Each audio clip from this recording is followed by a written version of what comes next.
Welcome back to the Logix Academy podcast. There's still time to pre-order the highly anticipated MBOT 2.0. Take advantage of this amazing opportunity and promotion at store.logixacademy.com. And are you looking for elementary or secondary school coding resources for the new school year? Check out the amazing resources on the Logix Academy website at logixacademy.com/curriculum.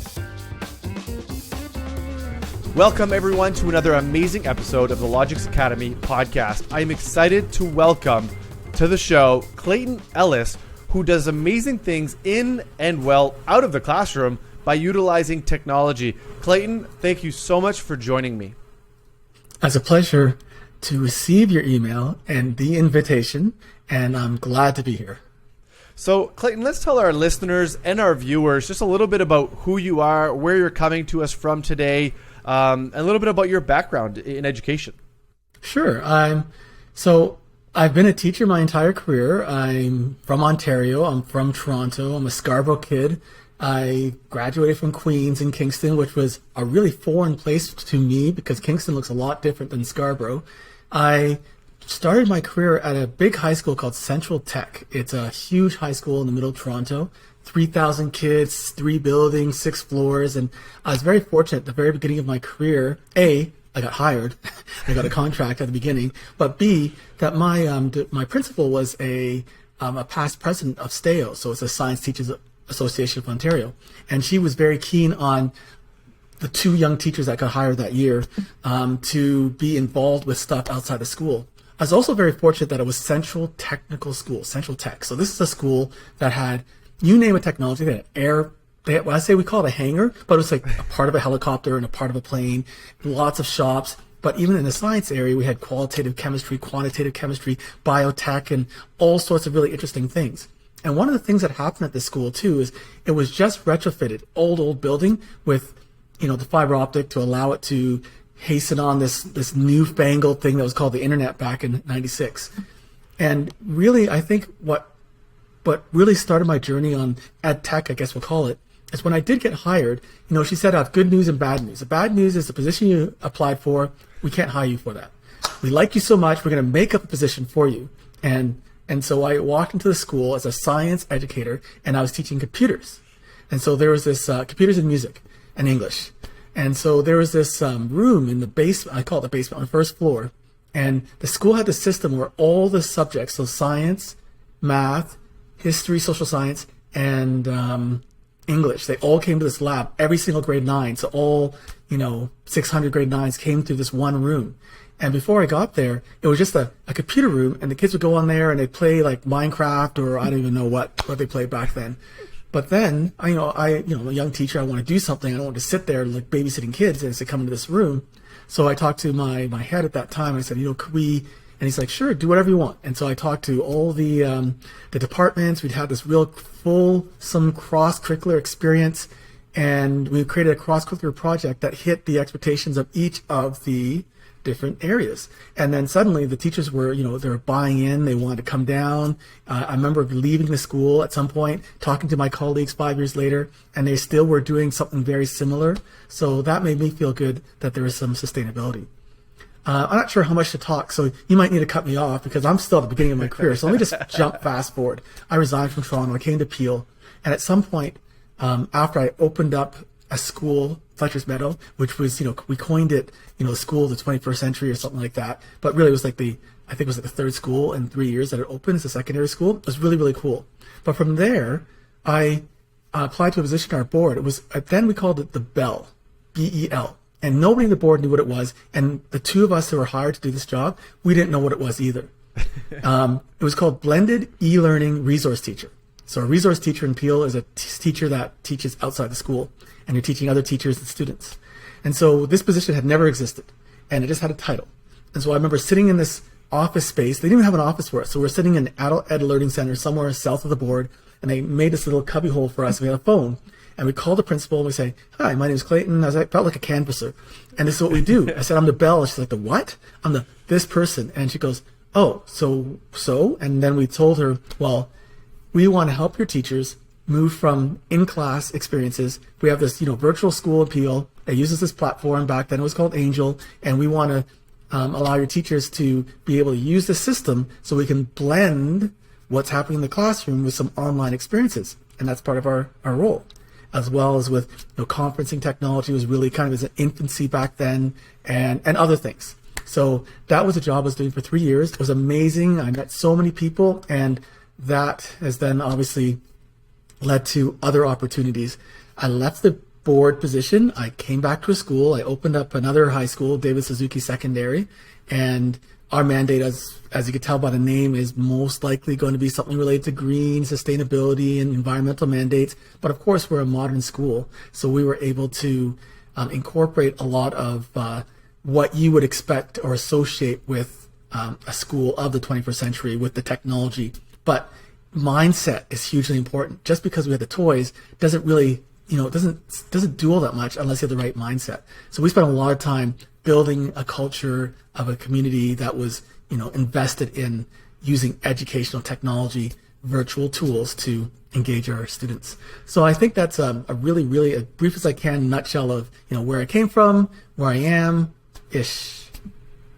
What an amazing story, though. And you like you said, I'll fast forward a little bit to the future, but I think that whole journey is an amazing journey because, there are listeners and viewers right now who may be living it, who may be experiencing kind of your history, if you will, saying, I'm living this job right now, and maybe there's something coming down the road that we don't know about, or it's a job that exists currently and I'm trying to do, and I'm not sure what it is and how I do it. But to hear your story about how you started and where you are now at the David Suzuki Secondary School is absolutely amazing. And so let's talk a little bit about some of your tweets, because I follow you on social media, and anybody who's not following you just yet, follow Clayton at Claytel, because there are some amazing inspirational things that happen in and out of your classroom because of this year, because of COVID. You've had to move literally to your kitchen table. That's very true. Yes. Our dinners are a little bit different in 2021 than what they've been in the past. Again, we have space. You can probably see behind me, we have a breakfast counter, so we've taken advantage of that in order to eat some of our meals. You need a big space. I like doing experiments and inquiry, and so I'm a science teacher. I like doing lots of inquiry learning. So you could take science learning from many different aspects. And in inquiry learning, we're getting students to ask questions, and then through exploration, observations, they're coming up with answers. And in the classroom, where the students have their hands on the materials, whatever that might be, it might be acids and bases, it might be hearts, who knows. That's the challenge. And that's the challenge of this movement to the online platform. So as much as possible, we try to get the students to do things from their house that they might have, but there's a lot of equity issues, and there's a lot of things in senior sciences that they're not supposed to have in their home. And if I said it and they told me, I'd be really concerned. So, we set up the kitchen table. It's a little older, so if things spilled on it, it was okay. And generally I set up in the morning, and I would, practice a little bit. No, I'd set up in the evening. So sometimes I make some little starter videos, and I'd ask them to kind of watch the video ahead of time, but it would be black. Right? The outside the door was black, and when I got to the daylight, lights would shine in a different way. My camera would pick up glares from places I didn't expect, and there'd be backlighting, or it was just an interesting experience. But yes, my kitchen table ended up being a favorite spot for the past 8 months for my science, not for dinner. So let's talk about some of these ed tech tools that you use. As you mentioned, Clayton, you are a science teacher. And I've seen you use amazing sensors and tools at home, but also in the classroom and getting students engaged. So what is it like in your journey to getting students to buy in or see the worth of sensors in science? Okay, so we're talking about sensors specifically. This is a culture of learning. I was very fortunate that at that first school I talked about at Central Tech, so I think it was 1998 or something like that, there's a thing called the Ontario Lab Refresh. And so the ministry, I don't know who specifically said, we're going to go into every single school and we're going to give them probes. I think they went to like 5 schools and they stopped.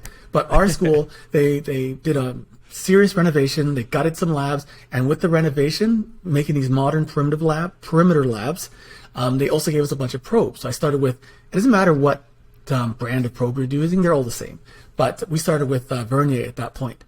And I remember it was a struggle, right? Because it was the first time the probes been put in the classroom, and we knew that this was going to be amazing because the students would get data. We wouldn't spend a period collecting data. We'd spend 5 minutes collecting data, and then a period doing some rich analysis. That was the goal. That's the dream, right? Of everyone who are using these probes. But we did spend a period trying to collect data because the probes didn't work very well because it was the beginning.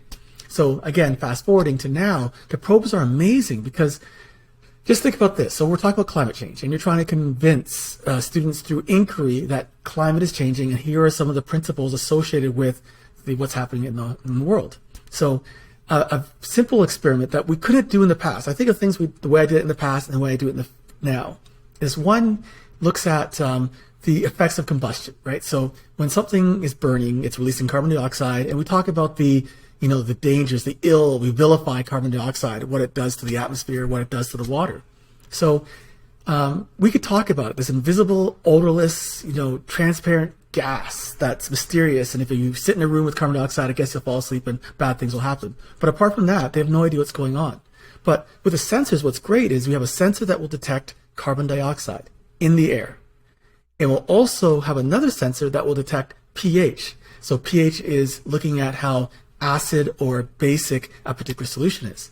And so in this simple experiment, we'd take a candle, you light it, so now is there combustion, so it's representing industry. You take a beaker of water and you put it on or a glass of water, doesn't matter, and you put it on a tabletop. You put a pH sensor in the water. If carbon dioxide goes into the water, as we claim it happens in the ocean, it will cause the ocean to acidify, and it causes enormous environmental effects. Great Barrier Reef, they talked about it dying. I mean, that was overdone. That didn't actually happen. But a lot of other things will happen to the wildlife in the water. And, of course, we're increasing the carbon dioxide in the atmosphere. So in this lab situation with the sensors, what we can do is you can stand up in front of the class and we do an engage. Like engage used to be like a movie. You watch a movie. Oh, look, that's funny. Oh, a cartoon person's walking around. Oh, that seems a little bit different than the teacher. But in this engage, you ask them a question. What are the effects of carbon dioxide burning? What do you think is going to happen to the water? What do you think is going to happen to the air? You put the carbon dioxide sensor in the air. You put the pH probe in the water. To make it go a bit faster, I have a big fish tank. I can't show you, but I have a whole bunch of air pumps. And so the air pump will just take air from the surrounding environment and pump it wherever you want it to go. It's a bubbler. And so you put a big tank on top of this whole contraption I just set. You turn it on. For 2 minutes later, the candle's burning. The pump picks up the carbon dioxide. The carbon dioxide atmospheric concentration goes up, picks up the atmospheric carbon dioxide, pumps it into the water. The pH drops. And then you put like a piece of chalk in the water, and overnight you can watch the chalk disintegrate. And you say, okay, that's what our shellfish, which are not fish, but they have calcium carbonate shells, and they'll disintegrate in acidic water. It's a chemical reaction. So doing that as a quick engage, that only takes 2 minutes with the technology. But the learning that comes from it is pretty remarkable. And so being able to do things like that with your sensors, whether or not you're doing, so I'm doing biology, so we do a lot of body type of activities. So we get them to jump on a spot and measure their heart rate. But imagine what it's like when you get a very sensitive temperature sensor on the palm of their hand and you tell them to stress themselves. Okay, which is easy. Okay, now calm yourselves. And they talk about, they thought about this particular thought. They thought about this kind of breathing technique. They thought about lying down and all these things. And they can see their temperature drop. And just watching the theory go into data, go into observation, go into a conclusion that we talked about in the class, all those things are really quite remarkable. I think it's exactly what you just said. It's remarkable, but it's the engagement of the students, real life kind of application, real life data. It's amazing to even just hear you. I was kind of in your story, and I was living it. I was visualizing the pumps and the fish tanks, because oftentimes we forget that even students who can't visualize, we talk about the atom. I taught the atom for so many years and talk about electrons and protons and neutrons. You can't visualize that. You can't see it. And somehow you have to engage them in being able to visualize it and conceptualize it, which is what you're saying you're able to do, whether it be sensors, robots, or however you're engaging your students in this hands-on application of learning, truly is a hook. And you mentioned it there. It might be a 1 hour activity. It might take you 1 or 2 classes, but it's a lifetime of learning after that will continue on. And I think that's absolutely amazing to hear. I think so too. It's one of the reasons why I have been doing it and focusing on it. And any of my colleagues who come into my departments or kind of my sphere, they are also adopting it. And it's not because I say, this is the way it's going to be. I would never say that. They just see the value. They see the engagement of the students. They see that there is some genuine science learning as opposed to rote knowledge, memorization. And that's their selling point right there. You don't need to convince anybody of anything. You just need to watch. And then hearing how the students talk about it as well, hearing their feedback is always an enjoyable part of the job. Yeah, absolutely. And I can only imagine hearing that student feedback when they're engaged in such a learning opportunity and really getting a deep dive into some of these concepts that are above and beyond a textbook, that you can't just read off a few pages, and you just mentioned, memorize it, tell me what the answer is on a test. This really engages them to think critically outside the box and see how it affects them around the world. And that's what we're thriving to do. It's 21st century learning. We're trying to engage students beyond the 1990s classroom or the 1980s classroom. I went through school. I remember the most exciting thing was learning how to type. That was the time that we got to learn, or even making a square and a circle in PowerPoint. We're beyond those days. I can do that from a device. My handheld can do that now. And our students are living that age now where they have those handhelds and they want to be able to, increase their ability to continue moving on and be able to understand more. So Clayton, I thank you so much for sharing that story and your kind of your evolution of technology, because you kind of started off at the beginning of your career and how you used, you mentioned how you used technology back then and now where you are today and why you are where you are today. So that leads me to kind of my wrap-up question, which is something that we are always wondering, as new teachers wonder, and how do I, or even veteran teachers for that sake of the matter. My question to you, Clayton, is what would be your top 3 tips to educators who are looking to get started with EdTech in their classroom? All right. I think that's an excellent question. And I will say that you posed this question to me earlier, so I had some time to think about it. And I've been thinking about it. It's like, how would I distill my experiences into 3 tips or any amount of tips? And it was hard. So I'm currently teaching a course with OISE, several courses. And we just did the intro. The course just started. And one of the areas that I found interesting that we kind of explored it and we talked about at the beginning was the use of technology. And this is it's a science leadership course, but the use of technology. And what I find is it's more, I don't know if it's a tip or a warning. It's that some people, when they first delve into it, you hear about this thing about technology implementers and technology innovators, and then there's the whatever adjective they use for the ones at the bottom ends, the ones who kind of things break when they walk close to it. My initial tip is use the technology for the purpose of educating your students, not for the purpose of sensationalizing or to just, don't use technology for the sake of technology. I think that's a really important point, because I see a lot of times a teacher will walk in and they'll see something and like, you know what, that's a tech. I have this way, it's established, it's tried, it's true, it works really well. If I got this tech, I'm going to use it. And I think play is very important. You want to play it. You want to immerse yourself with it, but don't use the technology just for the sake of technology. It's kind of weird. I'm trying to give an educational ed tech tip. And here I am kind of advocating not necessarily using the tech. I'm not saying that. I'm just saying that the technology and the learning, they should be matched in such a way that the technology enhances the learning experience for the student, not just because it's cool, but because it actually allows the student to have a better learning experience. So I would say that is a really important point for any educator that is using the tech, because otherwise they're going to end up in a frustrating situation. And if you want to go into a leadership role where you're trying to bring your colleagues along and they just see you playing with stuff as opposed to the educational value, they're not gonna follow along because you have that passion. You might be that technophile, and you're like, yeah. But the rest of your colleagues might be in a different place. So I think that would be one of my tips. Should I keep on going? Absolutely. All right. Another tip is making it fun. So I hear the word. I want to be careful about using it because I'm probably not using it well. I say gamification. So I know that some people they're in Minecraft and they're doing some really amazing things. I don't know that world apart from watching my kids play it. But making a game using the tech really allows you some nice ways of collecting information or getting students to compete against each other, and it could be complete in a collaborative way. When I say gamification, I'm talking about little things. So, using things like quizzes or Kahoot. I don't use Kahoot personally. I like quizzes, but I mean, they're all kind of similar.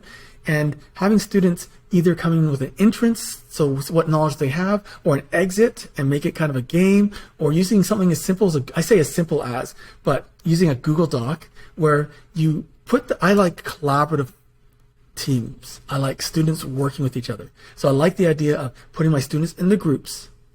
They could self-select, or I could make the groups, either way, and then posing them a question, giving them a back channel, so that's some other avenue to talk to each other.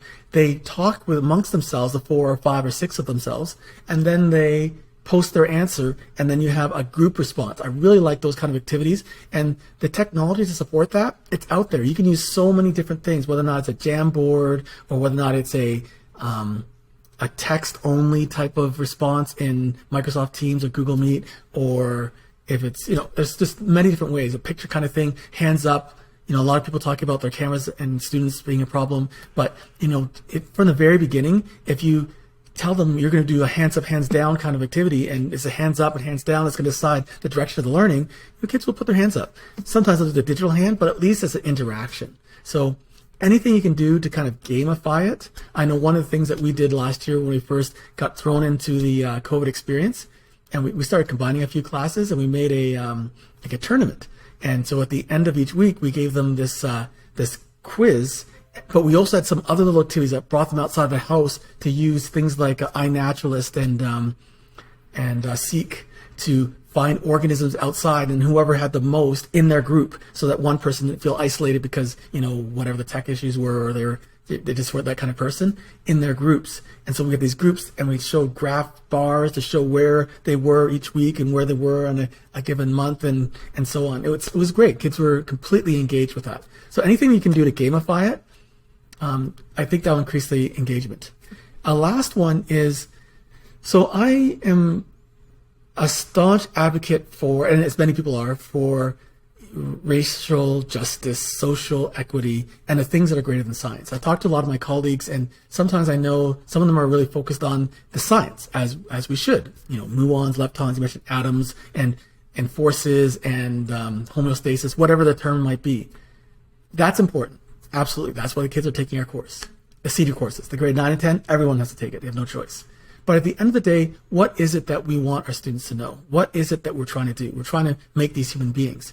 So you talked about the 21st century teaching and learning. And I know a lot of people, when they hear that term, they think technology, but it's not, right? It's about the engagement of the student with this current 2021, what we live in, with communication through the technology and collaboration, which is huge. Any employer is going to want to know that you can communicate, collaborate, and the other C's. I'm not going to talk about them. So one of the tech tips that I would absolutely say, and this is something I was fortunate to learn at the beginning, and I was fortunate to do with my Peel Bell role, and I've been fortunate to continue doing as I teach now, is to get your students, give them an opportunity to connect with each other, either through the simple Google Doc and find another classroom and they go back and forth kind of, just talking with each other through text, or finding an expert who can talk to your class, or finding another class in a different part of the world. Someone in Moncton can connect with my students here in Peel. And even though we're in the same country, it almost seems like a different part of the world, different experiences. I can connect with Peel versus someone who lives where I live currently, which is 45 minutes out. Very different experiences because I live in farm country. One of the activities that I found very effective was, it was really simple. You just you peruse the internet, you look at the news sites, you look at the social media, you look at what's kind of pertinent. So I'll pick an example. An example might be, I just saw this from an alum that posted it on their Instagram page, and they showed Michael Phelps with his 27 or 28 medals, and they showed the two Nigerian runners. And the question was, they have high levels of testosterone, by their genetics, whereas Michael Phelps has, lactic acid and double joints and, incredibly long, broad span that makes him the perfect swimmer. And just posing a question like that, finding those things, posing them on a question, and make a question of the week. It's not high technology here, but what it does is allows your students to really exemplify those 6 C's of the 21st century teaching and learning, or whatever number of C's you use. And they can be compassionate, and they can be creative in their response. You want to make it personal. Make it personal. So the students give an opinion. Make it topical so it connects to whatever you're teaching, and then make it relevant to what you are teaching. Do it at the beginning as a hook, continue the conversation during your teaching, and at the end, give them some kind of exit portfolio piece, which allows them to take those topical things you've been pulling out once a week, once every 2 weeks. I think as a use of technology in our current environment, whether COVID, pre or post when we finally get there, I think that something that simple is kind of the ultimate use, and it helps you build better human beings, which is ultimately what we want to do as educators. So my 3 tips would be: 1, use the technology for the purpose of engaging and teaching your students, not just for the sake of using technology. 2, gamify it if you can, make it fun and engaging. And 3, have some kind of social awareness. Get to that, that social cultural pedagogy, I guess, with cultural responsive pedagogy is kind of the last word, but a couple months from now will be something else. And use the technology to get students to communicate, talk, create, collaborate, all those things with each other so that they can be better human beings. Absolutely amazing, Clayton. And what a great top 3, because, we may think, you could have top 10 if we really wanted to, because when we enter a career, or even during our career, or no matter where we are as educators, those 3 tips that you've just provided are 100% the truth. Whether you're, use the technology with a purpose, it's all about engaging students, right? Engaging them to provide them with lifelong learning opportunities that they'll take beyond the 4 walls of the classroom. And it's just that. It's more than just teaching a subject. It's teaching better humans. And I think those are amazing tips that you've just shared with us, Clayton. And I thank you so much. I know you're a busy guy, and I appreciate you taking the time to join me on the podcast to share your story, your journey in education, and how you use technology in your classroom and at your kitchen table to help engage students, to provide them learning opportunities that go beyond the school, that take them beyond and into their life. So I appreciate you taking the time to join me. So all of our listeners out there, all of our viewers, don't forget, follow Clayton on social media at Claytel to see the amazing things that he is doing in his classrooms in sharing those tools with his students to engage them beyond the classroom. And as always, don't forget to follow Logix Academy on social media at Logix Academy. And if you're interested in being a guest on the show, just like Clayton, and sharing your story, simply fill out the form in the show notes and we will be in touch. As always, my name is Bryan Ouellette, and this was the Logix Academy podcast. And don't forget, together we can inspire innovation across the nation.